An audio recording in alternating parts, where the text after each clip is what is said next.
Hi there. Welcome to IV Disease Management. My name is Dr. STI. What brings you into the clinic today? Hey Dr. STI, we're here because today was supposed to be the happiest day of our lives. Our wedding day. But I just found out this idiot has been cheating on me for months. To top it off, now he has the nerve to tell me he thinks he might have some STD. He has all these symptoms and we've tried WebMD but we can't figure out what it is. Do you think you can help us? Of course I can. You came to the right place. I treat many types of STDs every day. Let's get started by getting you registered and we'll head to my office. So just FYI, today I have some nursing students with me.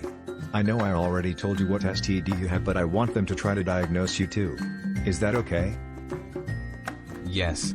That's perfectly fine as long as I can get some medication to help me start feeling better ASAP. Let's get started. To help you guys out, I'm going to give you just a few facts to help give you a background for this patient before he tells you his symptoms and concerns. It may help to pay attention. So to start off, the STI this patient has happens to be primarily transmitted through sexual activity in young adults. Within the US, this STI happens to be the second most common disease and is caused by a bacterial agent as opposed to a viral agent.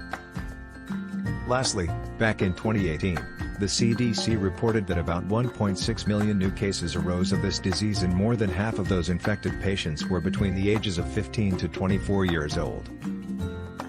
Crazy, right? Now for the rest of the information, I'll let our patient tell you about his condition. Let's go have a chat with him.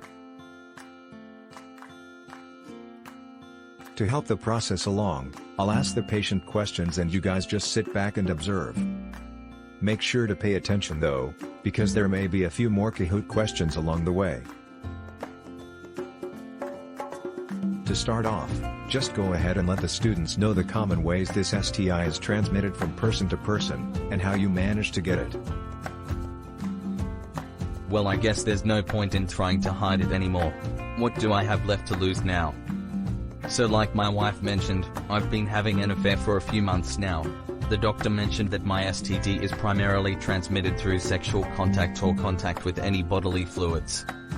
This includes any interaction between the penis, vagina, mouth, and even rectum of any infected patients. That makes sense for me because I had sexual intercourse during my affair. I never thought it would happen to me though because I didn't even know how STDs were even spread in the first place. I guess my sex education isn't very accurate. Anyways, the doctor also mentioned that if a pregnant woman has this STI during a vaginal delivery, there is a high chance of the infection being passed on to her baby. He mentioned there is some eye ointment that you guys use after delivery to prevent eye infections, but he can cover that a little later. The last thing I remember him telling me too was that even after treatment, I can be reinfected if I come into sexual contact with any person who is currently positive with this STD. Yes, that means I have to be careful in the future. That's all very true. I'm glad you understand how serious STI protection is now. Now let's move on and we'll let the students know about common signs and symptoms of this STI. We'll be sure to cover both men and women just to be thorough. Sure thing, doctor. I'll go ahead and start with the men's symptoms. So in my case, I happen to be one of the unlucky ones and actually had some very uncomfortable symptoms. Although most men tend to have no symptoms at all, I actually had a lot of pain these past few days. Aside from pain, I even had some difficulty peeing due to the inflammation of my urethra, which the doctor called dysuria. Along with that, I also had what looked like pus coming out of the urethra of my penis. I noticed it a few days after I was infected, but the doctor said it can show up anywhere from 1 to 14 days post-infection. It was a yellowish green color and just looked bad. That's what has me the most concerned. The doctor mentioned that these symptoms are all pretty much due to infection of the urethra, and in some cases, this infection can even turn into epididymitis. It may also turn into a rectal infection, or even a pharyngeal infection. If epididymitis occurs, some testicular pain can also be experienced, but in my case, that did not happen. Guess I got sort of lucky. Now that we covered men, We'll move on to women. Similar to men, women also tend to be asymptomatic when it comes to this STI. If by chance a woman does begin to show signs of infection, these tend to be very mild and generalized symptoms. Because of this, many women tend to be misdiagnosed with vaginal or bladder infections instead of the STI, which only prolongs treatment or may even lead to a diagnosis never being made to treat the STI at all. If present, these symptoms tend to be difficulty urinating known as dysuria, increased vaginal discharge, and also transient vaginal bleeding between menstrual cycles known as metrorrhagia. If the infection becomes complicated, the woman may also show signs of rectal infection and pharyngeal infection, however these tend to be less likely to occur. These can be seen more in immunocompromised patients. Now that we covered both men and women, let's see who was paying attention. Great job.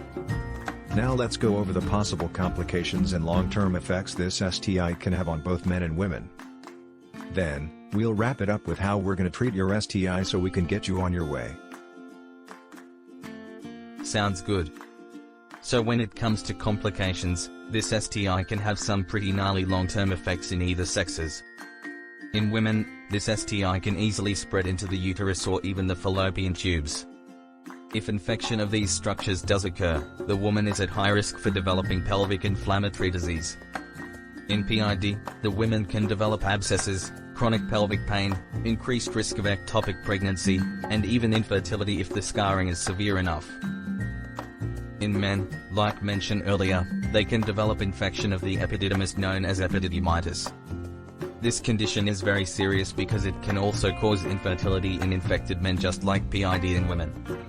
Also, in both men and women, their chances of developing HIV increase exponentially, so they become more at risk for STIs in the future and possibly even AIDS. Guess it pays to be safe now, rather than sorry later. Now that we've gone over transmission, signs and symptoms, and complications, we'll just cover the course of treatment for this STI, and conclude with the causative agent of this disease.